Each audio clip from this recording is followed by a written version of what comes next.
वहाँ पर की जा रही है।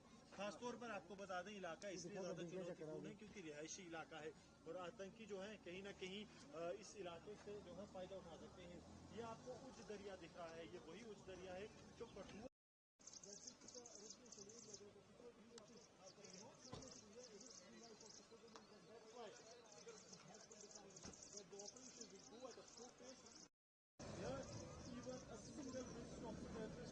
them to a safe haven in the upper roots of the Roda and Kishtwar, where it's believed that there are 2 to 3 groups of the Jaish that are still hiding.